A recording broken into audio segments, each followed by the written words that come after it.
Okay, let me start.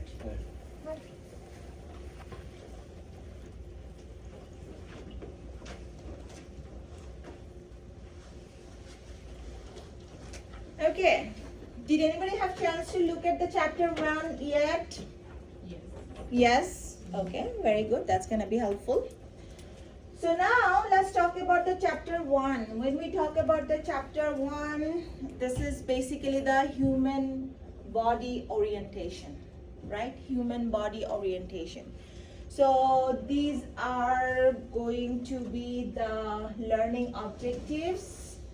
So now let's start talking about the term itself. The name of the course is what?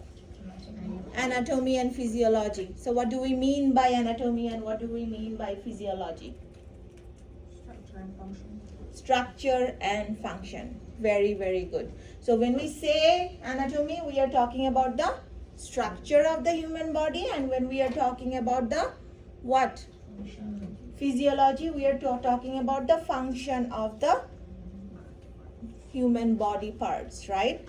So now, do you understand that the structure and function are basically complementary to each other? Is it or not?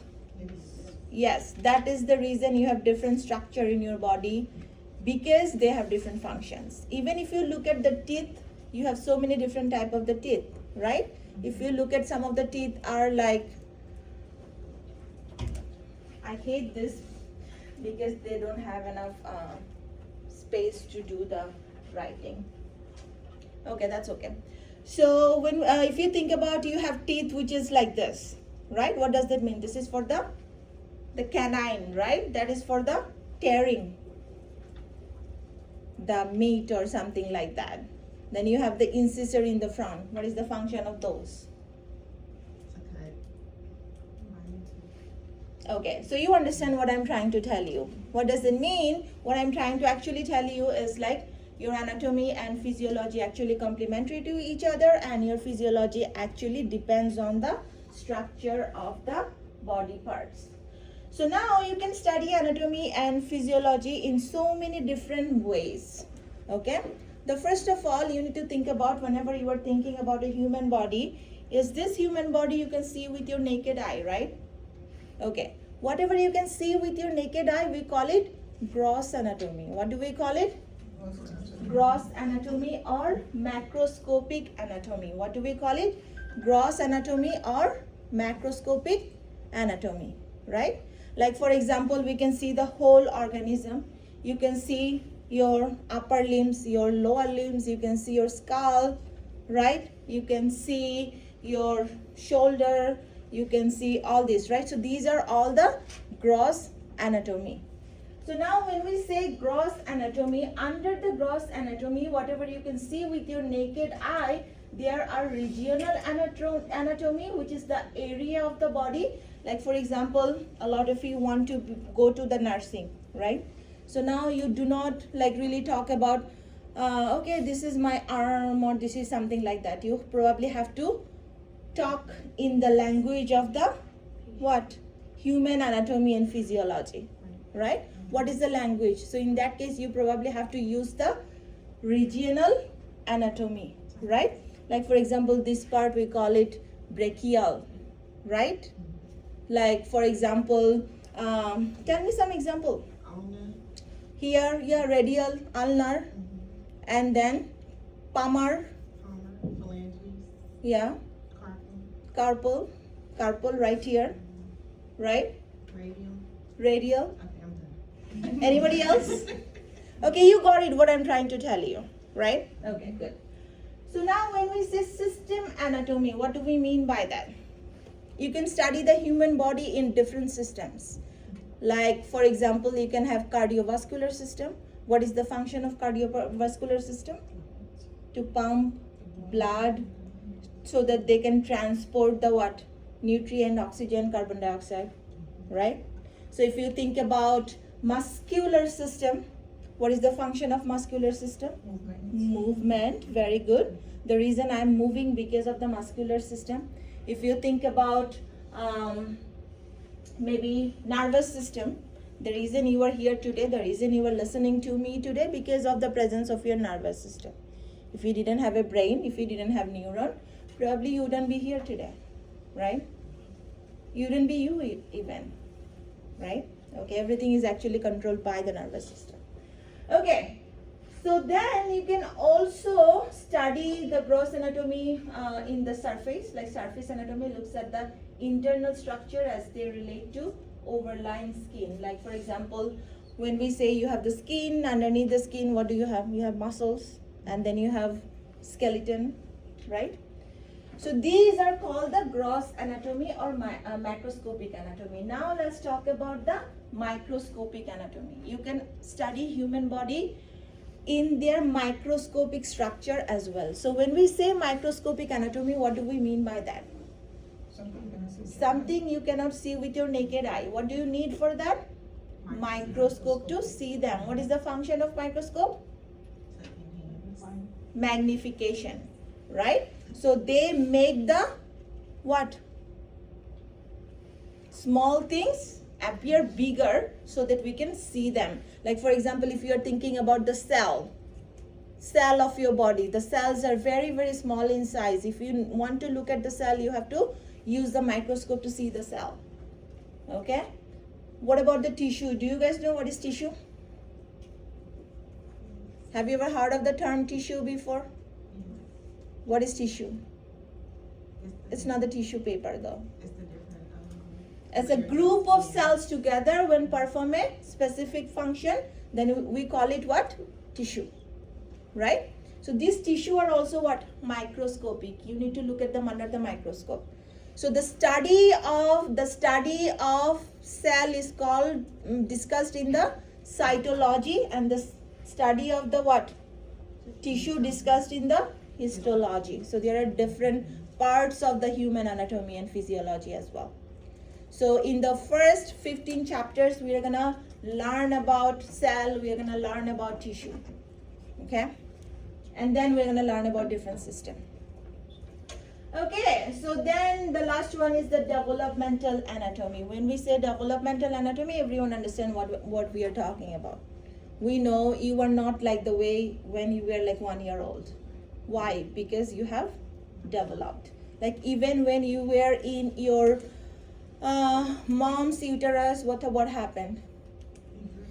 A lot of changes happened, right? Do you know that you came from one cell? And that one cell divides, and then it turns into what? Now, like, look at yourself. You have trillions of cells in your body, right? A lot of changes happened day after day after day. So that is called the what? Developmental biology. If you are thinking about the development of embryo, we can discuss that in the embryology, something like that.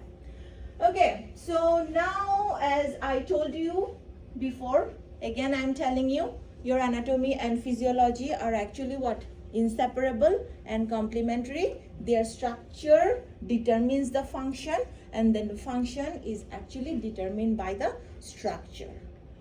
Okay, so now let's talk about a very important understanding right here. When you want to study human anatomy and physiology, you need to think about that you can study human body at an organismal level. What does that mean? You can study the whole body.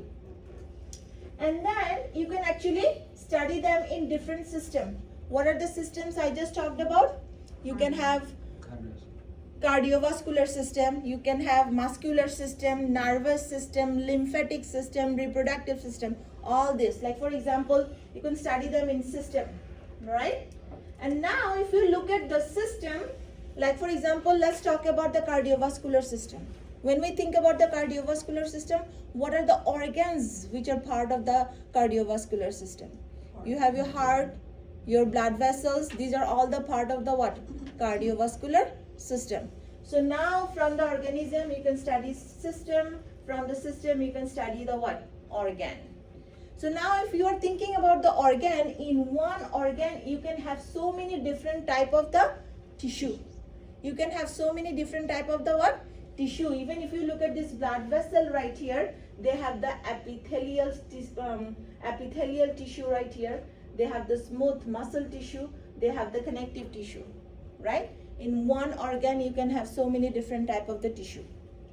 Then if you break it down even more, if you break down the vessel, you can probably study the what? In the tissue level, right? If you break down the tissue, what are you gonna get? Cell. If you break down the tissue, you get the cell. Because tissue is the what?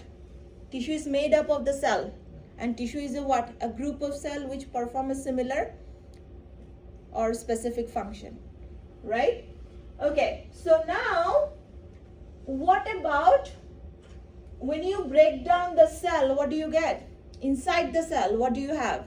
A lot of organelles like mitochondria, lysosome, peroxisome, Golgi apparatus, endoplasmic reticulum. We're going to learn about that today as well. Okay? And now inside the organelle, you can have what? Molecules. Your body is made up of so many molecules. In the organelles, you can have so many molecules. If we are thinking about the mitochondria, if you think about the mitochondria has a lot of proteins. Mitochondrial membrane has lipid. Mitochondria can also have a like adenosine triphosphate. There are so many molecules which are present inside the organelles. Okay, so now what if you break down the molecule? What do you get? Atoms. So when you break down the molecules, what do you get? Atoms. Okay. So now you can actually study human body in so many different what? Structure. Right? If you want to think about the hierarchy, how it's gonna go? What is the smallest level? Atom, then molecule, then organelle, then cell, and then tissue, then tissue, and then organ, and then from the organ together is making the system, and all system together is making up the what? A human body, organism. Clear, everyone? Okay, good. So now, what are the necessary life functions? What are the necessary life functions? The first thing probably I would say, maintaining the what? Boundary. Maintaining the boundary is so important. Can anybody tell me why maintaining the boundary is so important? You are probably not you if you do not have a boundary. We are not talking about, you cannot talk to me like this way. Not that boundary. I'm talking about actual physical boundaries. Just think about your skin. Right? If you think about, if you go even more, like in the cell, you have cell membrane. Like if you think about your heart has a membrane. If you think about heart is actually inside a cavity, that has a membrane. So think about every layer you are going, you're gonna get what? Boundaries.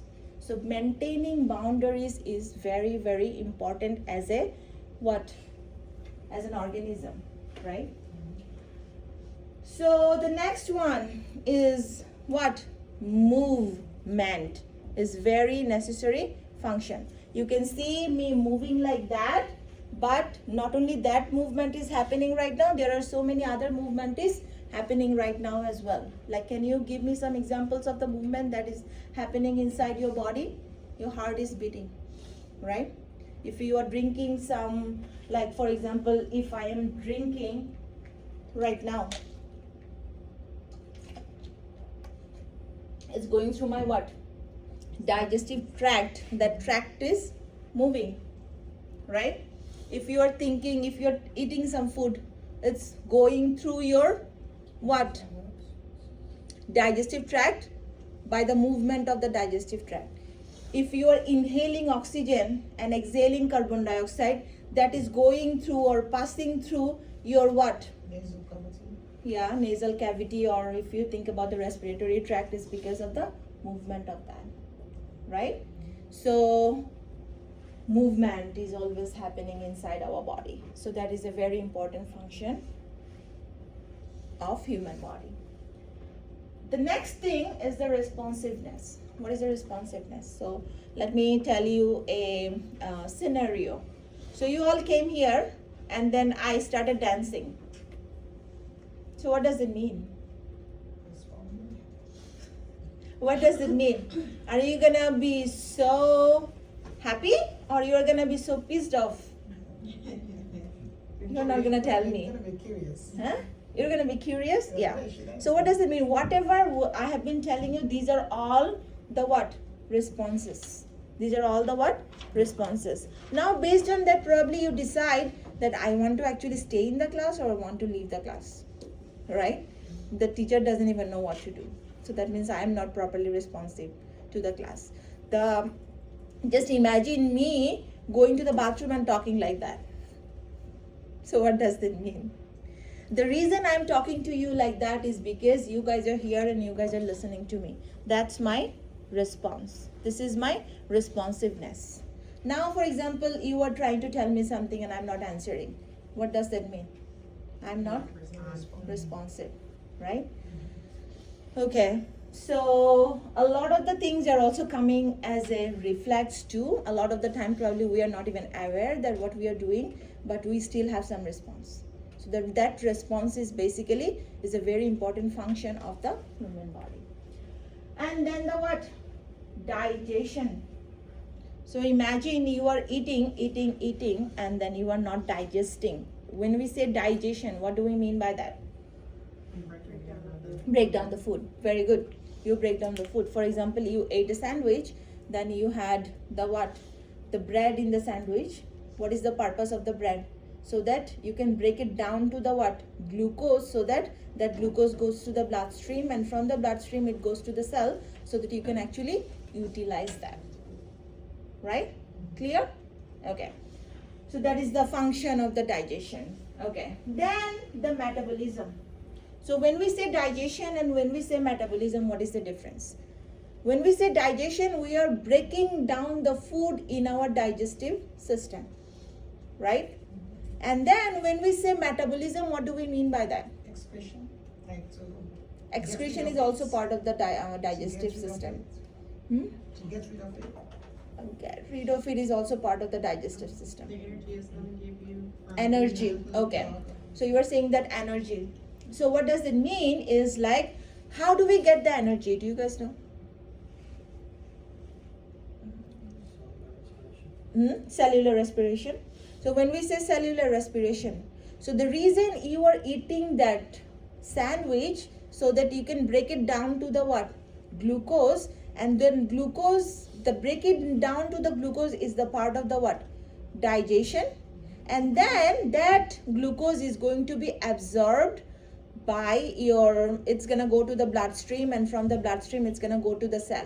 When it goes to the cell, what will happen? There will be cellular respiration. That cellular respiration will convert that glucose to the what? Energy. That is called the metabolism. That is called the what? Metabolism. So now, what about the excretion? Excretion is still part of your digestive system. So whatever you are eating, after whatever you need, you absorb it. Whatever you don't need, you excrete it. So that's the part of your digestive system. That is also the part of your urinary system. Not only the feces is coming out of the digestive system, but also the urine, which is also coming out by the urinary system. And then the reproduction. In biology, nothing makes sense if you are not reproducing. In the society, success means what? We have to have a degree, a good salaried job, and then we have to have what else?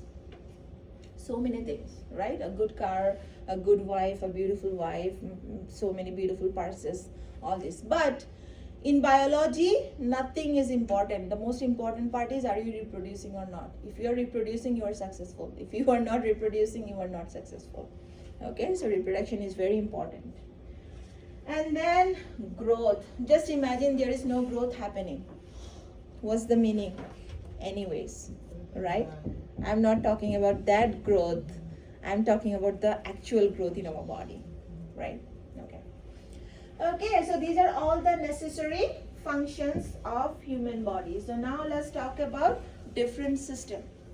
So we have how many different type of the system? 9 different type of the system. So now let's talk about the first one, which is called the integumentary system. So when we say integumentary system, what do we mean by that? This is our skin, hair, what else? Your skin, hair, nails, right? So what are the functions? Main function of the integumentary system is to what? Protection, maintaining the boundaries, right? Not only that, do you guys know that we synthesize vitamin D in our skin? Yes. Yeah. So what else they do? They synthesize vitamin D, houses cutaneous, pain, pressure, etc., receptor and sweat and oil glands. Okay? So this is all about the integumentary system. So we are gonna learn about integumentary system like really in depth. And then you have the what? Skeletal system. So when we say skeletal system, what do we mean by that? All of your bones and the joints and all of them. So what is the function of the skeletal system? Think about you not having any bones inside your body. You're probably gonna be a what? A mushy gel-like structure, right? So what does it tell you? What is the function of the skeletal system? It's gonna give you the structure. It's gonna also help you move, and it also gonna what? So you have bones. A lot of the time bones help with the what? Blood cell formation.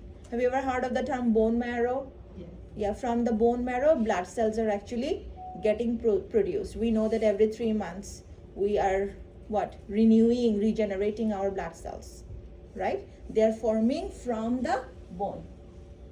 Bones also store minerals like calcium, right? Okay, so the next one, muscle. Do you know how many different type of the muscle we have? 3 different type of the muscle we have. How many different type of the muscles we have? 3 different types of the muscles we have. First one is the skeletal muscle, the muscle we have on top of the what? Skeleton, that is called the skeletal muscle. The function of that is the voluntary movement. When I say voluntary movement, what do we mean by that? It means that you can move according to your will, right? But what about the heart, which is beating all the time? Can you say, heart, stop moving right now? No, you cannot say that. Now I want to stop moving my heart. Can you do that? You cannot do that. That is also the movement. That is also made up of the cardiac muscle. However, that movement is involuntary movement. Not only that, inside your body, all of your digestive tract, your urinary tract, your respiratory tract, all of them are also made up of the muscle. That muscle is also moving all the time, but that movement is also what? Voluntary or involuntary? Involuntary. Very good. Okay, so we have the 3 different type of the muscles that allow manipulation of the environment, locomotion and facial expression, and maintain posture and produces heat. Do you know how muscle produces heat? Shaking. Huh? Movement. Shaking. Shaking, movement, why? Friction. Creaking. Friction, scraping. Who goes to the gym here? Good. Okay, so when you go to the gym, when you are using a muscle for a little bit, what's happening? It gets hotter, you start sweating, you are generating a lot of heat. Why you are generating a lot of heat? The reason you are generating a lot of heat, because in the muscle cell, you are doing a lot of cellular respiration. While you are generating the ATP, you are also generating some heat. Okay? So, the more you use the muscle, the more heat you are going to generate. Okay. So now what about the nervous system? Very important part of your body. Think about the nervous system. That's actually in whole body. You have your brain, you have your spinal cord, all the neurons all around. That is the reason you are you. That is the reason you respond. That is the reason you memorize. That is the reason you are listening to me. That is the reason you're looking at me. That is the reason I am talking to you. That is the reason I am using my hands. Right? Everything is happening. Everything is controlled by your what? Nervous system. that is the fast acting system in your body. The first thing which should act in your body is the what? Nervous system. You are not even probably aware of it a lot of the time. When you are driving, if you see what a car in the front, you start putting the what? Yeah, brake. So why do you do that? You probably are not even aware of it, but your brain knows. Brain is telling your what? Feet to go and press the brake, right? Okay. So now the next one is the endocrine system. Any idea what is the endocrine system? What is the endocrine system? Any idea? Any idea about what is the endocrine system? Like the blood sugar. Blood sugar, Reproduction. reproduction, hormones. Okay.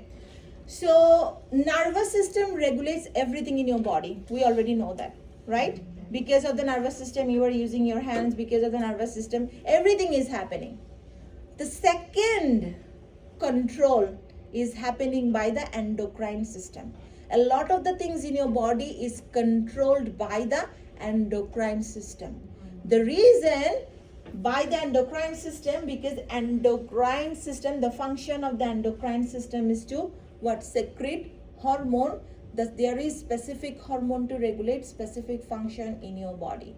Like for example, if you are thinking about like the blood sugar, someone was telling me. So the blood sugar, when we say blood sugar, what is the in your body, you want to always maintain the specific blood sugar, right? If you cannot maintain the specific blood sugar, what will happen?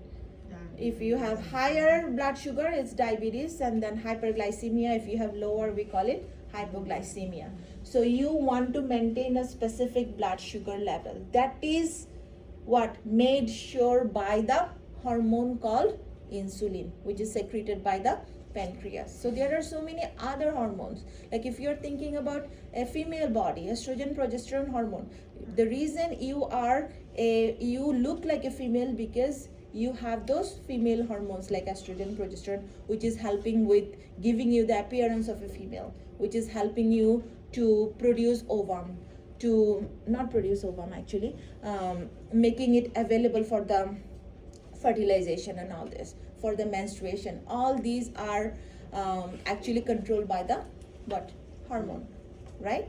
Even if you think about like the male body, the same thing is happening for the male body. The reason they look like male because they have the male hormones like the testosterone, right? Things like that. So we did talk about so many hormones. So what is the main function of the endocrine system?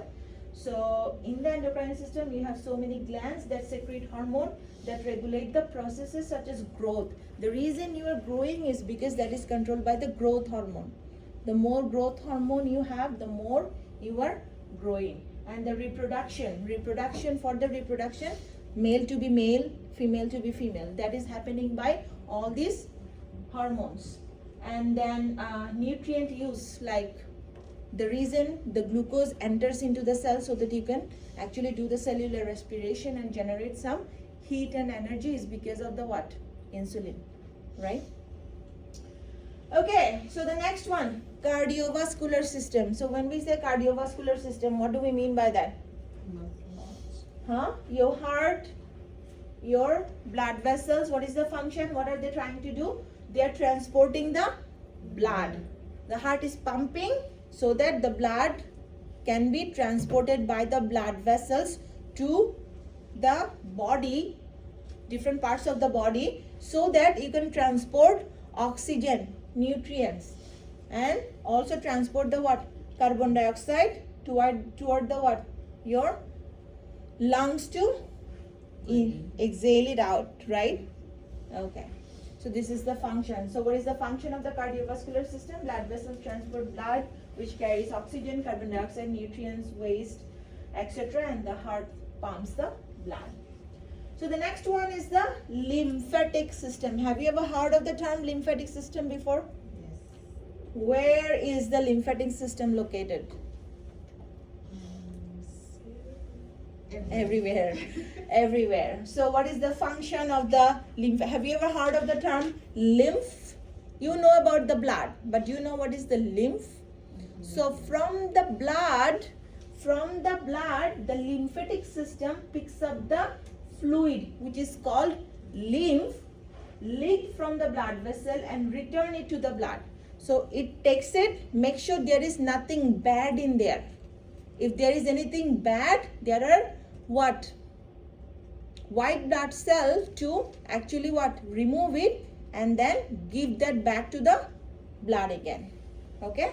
It's basically the purification. It's basically the keeping you nice and clean and pure, and then it's, we could say, like immune system. Okay? So how does white blood cell involved in immunity? The immune response mounts the attack against the foreign substances within the body. So the next one, respiratory system. When we say respiratory system, what do we mean by that? Breathing. Breathing. Breathing? When we say respiratory system, what do we mean by that? Only breathing? Do you know why do we get oxygen? Why do we inhale oxygen? Why do we need that? So you can live. You can live. How is it helping you live? The oxygen goes to the cells. Oxygen goes to the cell and then that gets attached to the food you are eating, the glucose, and that get converted into what? Carbon dioxide. Carbon dioxide. That is the waste, while they are generating ATP, which is the energy. That carbon dioxide you do not want to keep in your body. You want to give it back to the respiratory system so that you exhale carbon dioxide out. So keeps blood constantly supplied with oxygen and remove carbon dioxide, and the gaseous exchanges occur through the walls of the air sacs of the lungs. Okay, then the digestive system, everyone knows already. What is the function of digestive system? Breakdown. Break down the food, right? Not only break down the food, but also excretion of the unwanted materials through the feces, right? And then what about the urinary system? Urinary system, urination, right? They are forming the what? Urine. When they are forming the urine, what does that mean? How they are making it? So what is the purpose of that? The purpose is to eliminate the nitrogenous waste from the body, regulate water, electrolyte and acid base balance inside the body. Then the reproductive system, male reproductive system, female reproductive system. Okay, so what is the function of the male reproductive system? To reproduce. Produce sperm. What is the function of the female reproductive system? To make the ovum available for the fertilization. Okay, and then what happens? Not only that, but also providing the appearance of the male, providing the appearance of the female, the breast development and all this, right? These are all the function of your male reproductive system and the female reproductive system. Before I talk about that, I want some, let's do a quick game, right? So let's make this one group, this group two, okay? You are gonna ask them about any system, what is the function and what are they made up of, and you're gonna ask them the next. Let's do 2 and 2. Let's see if anybody wins or lose. So maybe your turn first.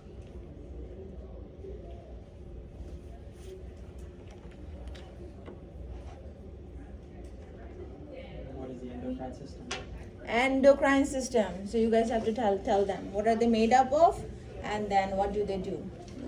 Regulate hormones. Secrete hormones. Secrete hormones And growth. and They secrete regulate hormone. growth. And what is the function of the hormone? Body growth. Regulate a lot of function in your body actually, right? Yeah, Okay. reproduction. So now the next question you can ask from them. The integumentary system. Hmm? The Integumentary system. What are they made up of and what is the function? Skin, hair, and nails. Skin, hair, nails, and what is the function? To protect. Protection. Anything else? Synthesize vitamin D. And also houses what? Oil glands and sweat glands. And then sensory receptors. Okay, very good. How many we did? 2 already? 2 only? You did 2? You did 2? One, yeah. So let's do one more. That's it. Next one. Ask the hardest one. Which one is the hardest? They just asked.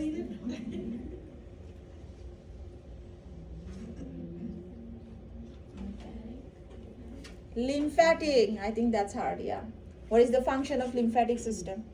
Picks up the blood and fills out.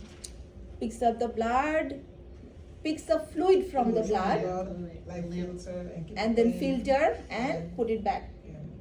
And if they have any bacteria, virus, they take care of that because they have white blood cell to take care of that, right? Okay. Next, the last one.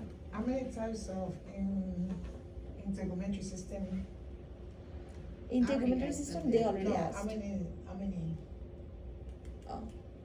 How many integumentary systems? I think you said 9. Already answered. Oh, how many total systems we have? Okay, can you tell us all the names of the system? Let's count. Everyone together. Number 1, integumentary. 2, skeletal. 3,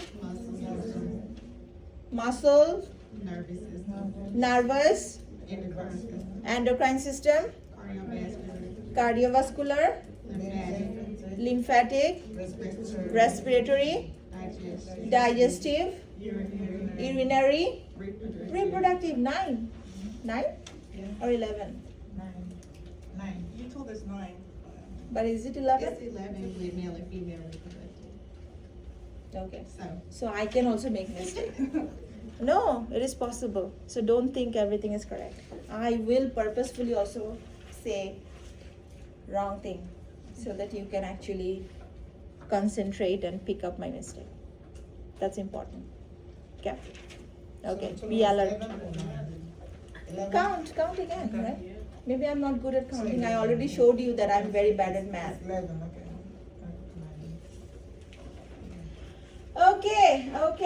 Okay. So now let me tell you, do you think your system is working independently? no.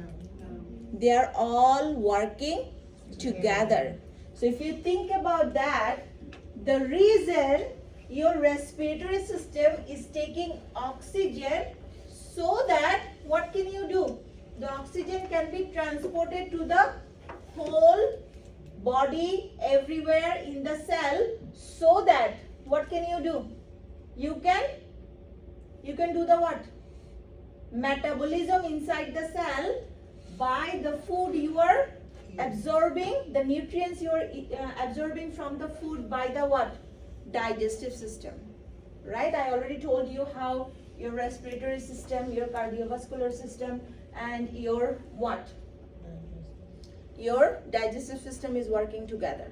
While they are transporting the blood, your lymphatic system is trying to do the what? Purify the blood, right? And then while they are transporting, there are so many waste that is supposed to be filtered by your what? Urinary system. And all these things are actually regulated by your nervous system, your endocrine system, right? All of these organs are actually made up of the what? Muscles, right? So you can imagine how all the systems are working together in your body so that your body can function properly. Does it make sense? So imagine that you have proper what? Hand with the skeleton, with the muscle, with the skin, everything. But have you ever seen a hand which has everything but still do not work? You seen that with the paralyzed people? Without nerves. Because their nervous system is not working. So your nervous system is regulating how your hand is gonna move. So if that doesn't work, even if you have proper integumentary system, even if you have proper muscular system, even if you have proper everything, it's not gonna work. Does it make sense? So we need everyone to work simultaneously. Nothing can work actually independently in your body. Is it clear, everyone? Any question? Okay. So the next, survival need. So when we say survival need, what does that mean? You need something in your body which very important, which is very, very important. But that doesn't mean that you're gonna take it. You know that food is so important for you, but that doesn't mean that you keep taking food. What does that mean? If you keep taking more food, you will have lot of other problems coming up, like so many metabolic syndromes, so many other problems like diabetes. Right? Yeah. So what does it mean? These are the things you need. Without this, you cannot survive. At the same time, you cannot take a lot of it. It's going to also make you sick. So one of these is the nutrient, the food coming from the nutrient. And then another one is the oxygen. Without oxygen, you cannot even survive for like few seconds. Right? And water, normal body temperature. Do you know about the normal body temperature? You know that even outside is probably 20°F right now, right? In hot summer, it turns into 100°F. But what happens? Does that change your body temperature? It does not, right? One of the most important function of your body is to maintain the specific body temperature. Not only specific body temperature, there are so many other things that you have to maintain in your body. That is called homeostasis. We are going to talk about that. So just to make sure that to be able to survive, you have to have the proper temperature. You don't want higher, you don't want lower. So what is the normal temperature? Tell me.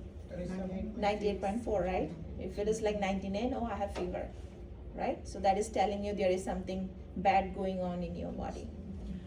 So appropriate atmospheric pressure, that is something probably you do not feel because there is a proper atmospheric pressure on the earth right now. But what if you go to the moon? Or if you have tried to do some bungee jumping or some kind of like a skydiving, anyone did that? Then you will see how the pressure changes and how it actually impacts you over there on the top. Okay, so it is we are not aware of it, but that is very important. Yeah. Okay, so now question for you. First question: what sub-discipline of anatomy focuses on cell? Cytology. What organ system deals with the movement? Muscle. Very good. What are the basic survival need for the organism survival? Nutrient, oxygen, atmospheric pressure, normal body temperature, water. Yep, that's all. Okay, so what do you think so far? Are you understanding me? Or my accent is actually bothering you? No, it can. It does. My review didn't say about my accent though. No, it didn't. It should. There is nothing I can do about it. But one thing I can definitely do is like ask questions. See. Definitely I can do is what? Answering your question. If you don't understand, ask me. If you don't understand in the class, raise your hand. If you don't want to talk to me that time, after the class. And if still that doesn't work, what can you do? You can always email me. How good I am replying the email or bad? Good? Okay. I try. I have it on my phone so that as soon as I see it, I try to answer it. Of course, if the answer is in my head that time, of course. Sometimes if I don't answer it that time, I might forget and don't answer it at all. It also happens sometimes. But yeah, I try. Now let's come to the homeostasis. So this is the homeostasis I have been talking about. So what is the most important? What is homeostasis? As a human, in a human body, what is the most important? What is the very important function in your human body? You have to maintain everything very, very specific. You have to maintain the specific body temperature. You have to maintain the specific blood sugar level. You have to maintain the specific pH level. You have to maintain specific all different kind of the, you have to have the specific amount of the iodine to be able to have your thyroid functioning properly. You have to have enough calcium in your blood circulation so that you do not have to break down your bone. Things like that. So you have to maintain everything. What? At a very specific constant level. Like for example, if you think about blood sugar level, if it falls, what does that mean? You have hypoglycemia. If it rises, what does that mean? Hyperglycemia, right? And if you cannot keep up with that level, what will happen? You will have diabetes eventually, right? So same thing. If you do not have enough calcium circulating, you're gonna keep breaking your bone, right? You're gonna lose bone. So things like that. So if you think about your what? If you think about your temperature, you also want to make sure that you maintain the specific temperature in your body, right? So now let's talk about this maintain. So this state is called the what? Equilibrium. When everything is in a perfect amount, then we call it equilibrium, right? But sometimes these variables, these factors can change, like just for some reason, and then your body has to work so hard to make sure that they have to fix it. It's exactly like the way your thermostat works. Who has thermostat at their home? Raise your hand. Okay, so if you have thermostat at your home, what do? You set a temperature, right? You set a temperature, like for example 70 degree Fahrenheit. So now after you set the temperature, what happened? There is someone very annoying at your home. Keep the door open for half an hour in 20 degree Fahrenheit. Outside is 20 degree. You want to maintain at home 70 degree. So what is happening? You left the door open for half an hour. Really, you did it. No, you didn't do it. Sorry, that annoying person did it. So then what will happen? So your first thing is they have to understand that the temperature is changing. What they have to do first? They have to, with the receptor, first you have to detect the change. You have to detect the change that from the 70 degree, it turning into what? Probably 20 degree. So now if it's changing, what do you want to do? Then you tell the heater to turn on, right? You tell the heater to turn on. So the control center will tell the heater to turn on, and heater will turn on, and that is the what? Response. And then what will happen? They will try to increase the temperature.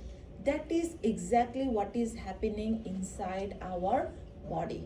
If the temperature changes, we try to get it to the normal temperature. If blood glucose level increases, we try to get it to the normal what? Blood glucose level. So for example, now let's talk about in the morning, I actually do not get any chance to eat any breakfast a lot of the time. I prefer not to eat because when I eat, I don't feel like talking. So I don't eat breakfast a lot of the time.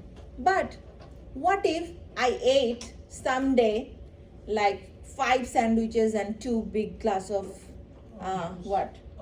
Orange juice. Good. So now what will happen? My blood sugar level is what? Then It's gonna send the first, what is going to happen? The detection that there is the blood sugar level which is rising. Then you send the signal to the brain. The brain is telling your pancreas to secrete the what? Insulin. So what is the function of the insulin? The function of the insulin is to Absorb the sugar. function of the insulin is to Regulate. regulate how? Blood sugar. The function of the insulin is to hold the glucose hand and take it to the cell. But that's not how it works. So let me tell you, what they actually do is like in your cell, I really hate that you cannot use the whiteboard here. You can do it, but I have to then, yeah, which is not convenient. But what I want you to understand, like for example, if you think about this as a cell, if you think about this as a cell, like if you think about this room as a cell,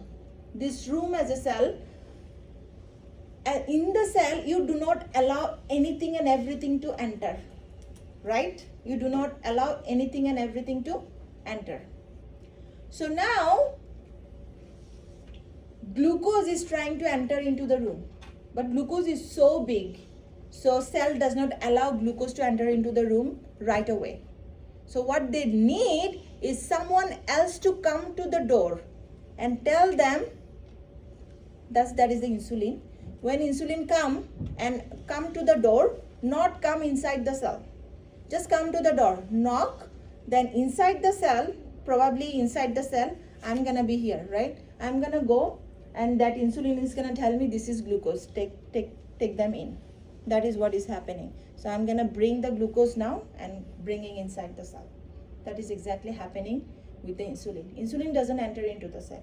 Insulin just go and tell them there is a lot of glucose coming, so that glucose transporters go to the cell membrane so that glucose can actually enter into the cell, right? That is how you are reducing the amount of glucose in the bloodstream. Does it make sense? Yeah? So what about the temperature? So when you have high body temperature, your body temperature is rising. Like for example, you are walking in the 100 Fahrenheit, hot summer of the Texas. What will happen? You are gonna sweat. But before that, the reason you sweat is because your body is detecting that the temperature is changing, temperature is rising. So what will happen? Your control center in your brain, which is hypothalamus, is gonna tell your body to what? To sweat. They are gonna activate the sweat gland to sweat, so that what happens? So that the temperature of the body goes down. Can anybody tell me why water or why sweat help you to make your temperature goes down in your body? Because it takes a lot of temperature to actually evaporate the what? Sweat. The reason you sweat, you do not want to keep that sweat in your body. You want to evaporate it. To evaporate that sweat, you need to take a lot of temperature from your body to evaporate it. That's how you are actually cooling down your body. Does it make sense? So is this a negative feedback or a positive feedback? Both temperature regulation is the what? Negative feedback, because you are trying to take it to the normal, right? That is why this is called, when you are trying to take it to the normal, that is called the negative feedback mechanism. When you are trying to take it to the normal, you call it negative feedback mechanism. So if you are trying to reduce the blood sugar level, that is also what? Negative feedback mechanism. When you are trying to control the temperature in your body, that is the what? Negative feedback mechanism. So now think about the positive feedback. So when we say positive feedback, what do we mean by that? Positive feedback, you are increasing the thing which already you have. You are still trying to increase that thing. Like for example, Who gave birth? Yeah. So many of you gave birth. If you did it normally, you have to actually produce a lots of oxytocin to release the baby out, right? So not only you already have oxytocin normal, but you are increasing it, right? You are increasing the amount of oxytocin even more. That is why this is called the what? Positive feedback. Most of the feedback in our body is actually what? Negative feedback, which is trying to make your body into the what? Goes into the normal. Only you have few positive feedback. One of them is the oxytocin during the labor contraction. Another one is the platelet plaque formation and the blood clotting. So what happens when you have a tear in your skin? What will happen? If the blood is coming out, the first thing they're gonna try to do, they're gonna have some what? Platelet. But that platelet is not enough. We want to increase more platelet so that that platelet can come to the place and seal that place. There is what? Clot formation, right? So that is also what? Positive feedback. So what are the examples of positive feedback? Increase in Labor contraction and blood flow. and blood clot formation. Okay, so now as we age, our capability to maintain homeostasis actually what? Decreases. As we age, our capability to maintain the homeostasis decreases, like really badly, right? So when that happens, actually we started getting sick, right? So when you cannot maintain the blood sugar level, what does that mean? You have diabetes, right?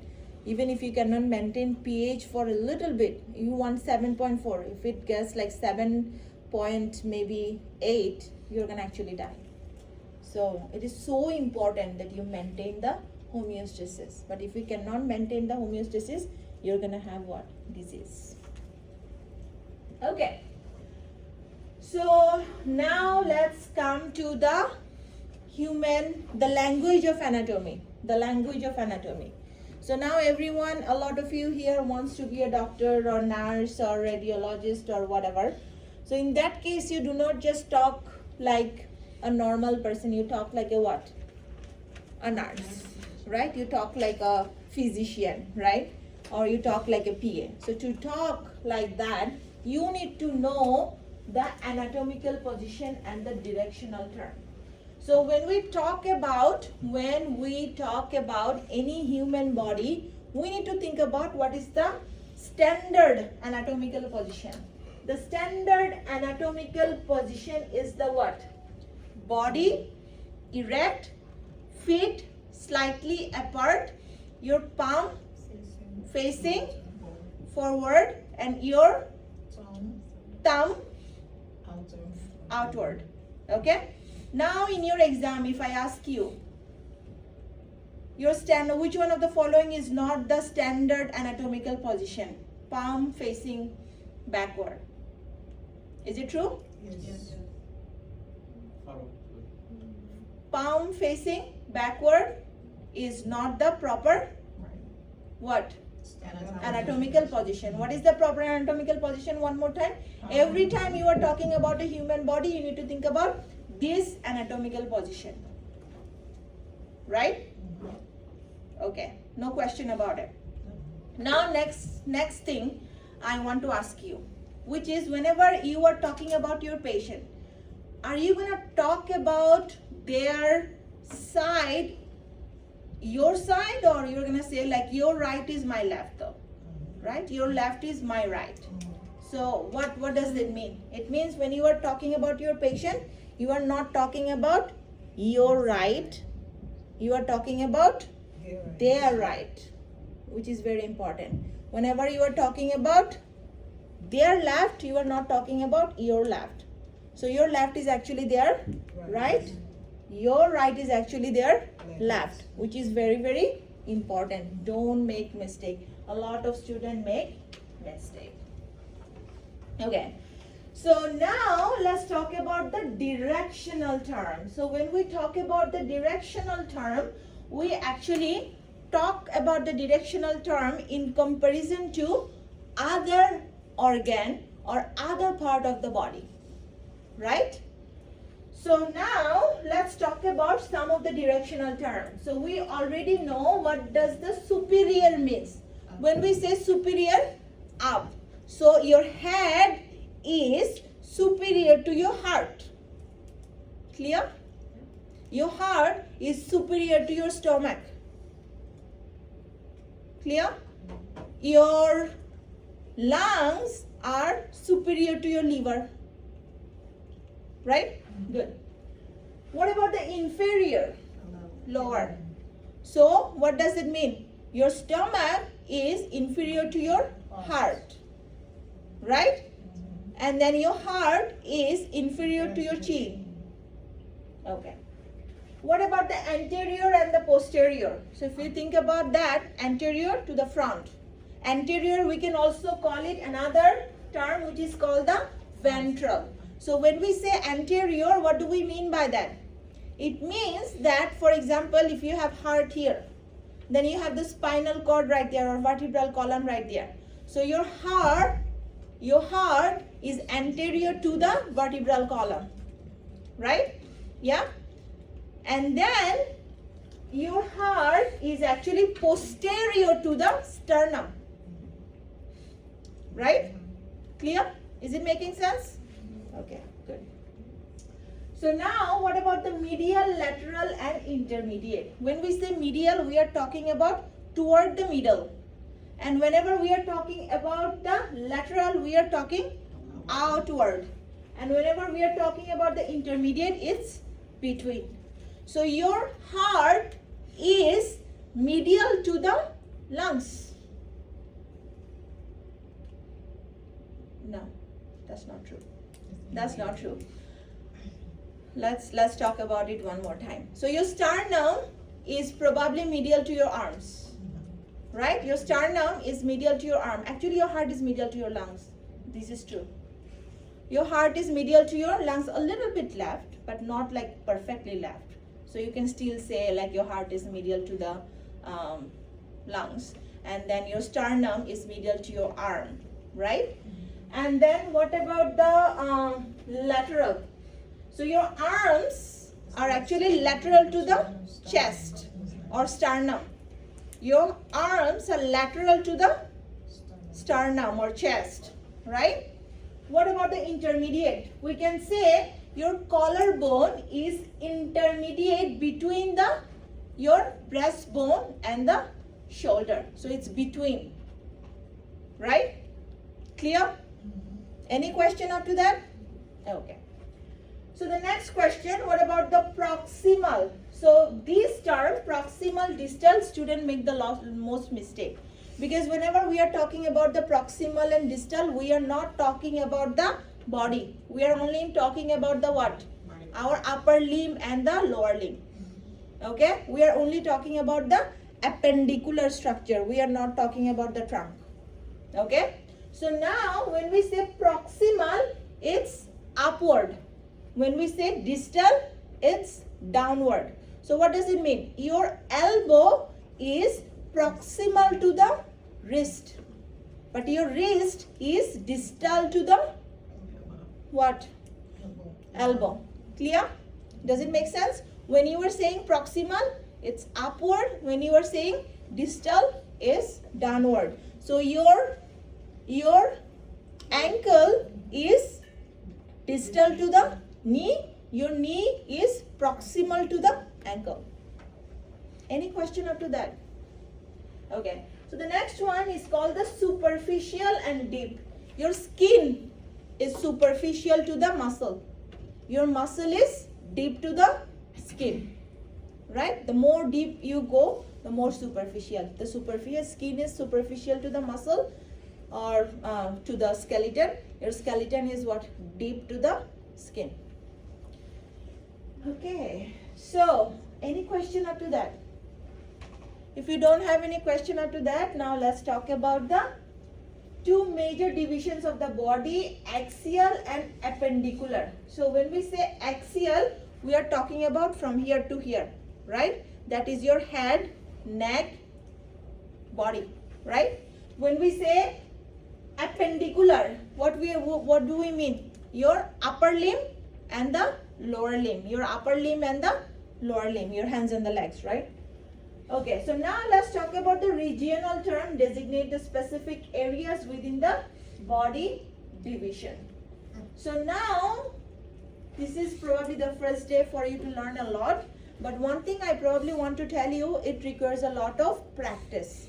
So you are going to do a lot of practice in the lab, but for now I'm just going to tell you a little bit so that you understand. So we know that this is our what? Frontal bone. This part is called the frontal, and then this ear part is called the auricular. This is the oral, right? And here you have the biceps brachii and the triceps brachii. This is called the brachial. And then if you look at it like this, so toward your thumb you have the what? Radius, right? So you call it radial, and what? And this is the what? Ulna. This is the what? Ulnar. And here you have the carpal. This is called the carpal. And then palmar. And then if you look at on the back, this buttock is called the what? Gluteal. And then here you have the tibia, fibula, tibial and fibular. So I'm not gonna spend a lot of time because this is what? This requires a different type of practice, which is you actually have to take a model and do the what? Labeling, which you are gonna do today in the lab. Okay, so that's how you're going to learn that. Okay. Any question up to that? Next, the question for you. Now tell me, the elbow is? Proximal. The elbow is proximal to the wrist. Very good. Who said that? Okay, you don't want to say. Okay. The liver is? Deep to the skin. The term brachial refers to which body region? Okay. Now, you want to be a surgeon, or maybe you are going to be a physician, surgeon assistant. So now you have to know how you are going to do the dissection of the body during the surgery, right? To be able to do that, you need to understand the body plane. So when we say body plane, what do we mean by that? Let's talk about it. So when you divide the left and the right, when you divide the left and the right, so you have to do the dissection like this, right? That dissection, if you do it in the middle, you call it mid-sagittal. What do you call it? Mid-sagittal. If you are doing it a little bit away from the mid, you call it para-sagittal. So sagittal actually divide the what? Left and the right. Sagittal divide the what? Left and the right. So what about the frontal? Frontal divide the front and the back. Frontal divide the front and the back. Frontal is also called the coronal. What do we call it? Coronal. And then you have the transverse. Transverse divide the top and the bottom. Transverse divide the what? Top and the bottom. And then there is oblique. Oblique, you do it angular. Okay, that is called the oblique section. So now let's talk about the body cavities. Now let's talk about the body cavities. I have to use the, but let me see, I have some marker. Okay, I have to bring marker, sorry. Okay, so now let's talk about the body cavity. So if you think about your body as a house, so in your house, you have so many rooms. You have so many rooms, right? You have bedrooms, you have kitchen, you have living room, you have office room, you have so many rooms, right? So in your body also, you have so many rooms. Specifically, Because in your body you have some organs which are very, very delicate. Like heart is very, very delicate. Your brain is very, very delicate. Your lungs are very delicate. Your stomach is very delicate. So you have to make sure that you are protecting them in a specific room inside your house, right? So this house in your body are actually what? When you think about the room inside your house, what does it mean? It's just the room with a wall, right? Exactly like that. In your body you have some room with membrane. We call them cavity. What do we call it? Cavity. What do we call it? Cavity. So the body contains internal cavities that are close to the environment. So cavities provide the different degrees of the protection to organs within them. So now you have two sets of cavities. No, not two cavities. How many? Two sets of cavities. When we say two sets of cavities, what does that mean? We have one set of cavities on the back. We have one set of cavities in the front. At the back, we have our what? Brain inside the skull, right? And then you have the spinal cord inside the vertebral column. So these are inside your dorsal body cavity. So when we say the dorsal body cavity, you have the cranial cavity which contains the brain, and then you have the what? Spinal cord inside the vertebral cavity. So how many dorsal cavity do we have? Two. Number one is the cranial cavity which houses the brain, and you have the vertebral cavity which houses the spinal cord. These are the example of what type of cavity? Dorsal cavity. Very good. So now let's talk about the what? You have the ventral cavities. How many ventral cavities do you have? Two, right? Not two cavities, you have two sets of cavities. Those ventral cavities, the first one on the top, we call it thoracic cavity. What do we call it? Thoracic cavity. And this part is called the abdominopelvic cavity. What do we call it? Abdominopelvic cavity. So in the thoracic cavity, you have two pleural cavity. How many pleural cavity do you have? Two pleural cavity. In the thoracic cavity, you have two pleural cavities. So in the pleural cavity, you house the what? You house the lungs. Lungs are inside the what? Pleural cavity. Lungs are inside the what? Pleural cavity. And how many pleural cavity do you have? Two. Okay. And then you have two mediastinum. You have two what? Mediastinum. So you have the superior mediastinum and then you have the inferior mediastinum. Inside the inferior mediastinum, you have the pericardial cavity which contain the heart. What does it contain? Heart. Does it make sense? So you see that in your body you have rooms for each organ, right? And we call them cavities. Okay? Okay. It's not like the tooth cavity. It's the cavities inside your body, right? Okay, good. So now let's talk about the abdominopelvic cavity. In the abdominopelvic cavity, you have the abdominal cavity, you have the pelvic cavity. In the abdominal cavity, you have all of your stomach, your liver, your intestine, your spleen, all this. And in the pelvic cavity, you have the bladder, reproductive system, and the rectum. Does it make sense? Okay. Now let me ask you a question. Are you ready for the question? Okay. Now tell me, which cavity houses the heart? Pericardial cavity. Which cavity houses the lung? Pleural cavity. Very good. Which cavity houses the stomach?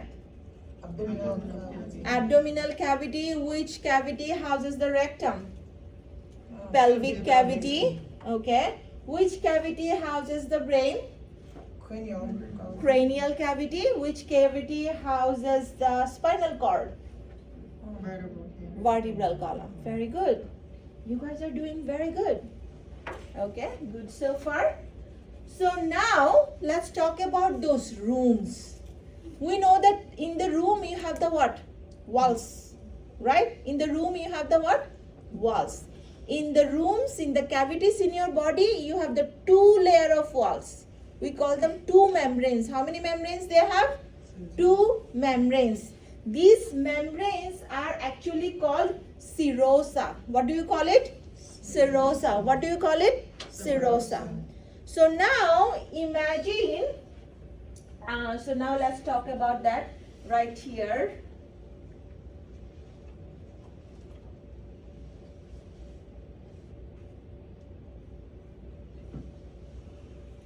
Where is that?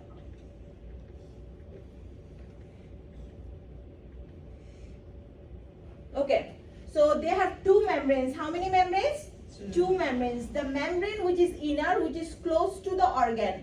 The another name of the organ is actually what? Viscera. What is the another name of the membrane?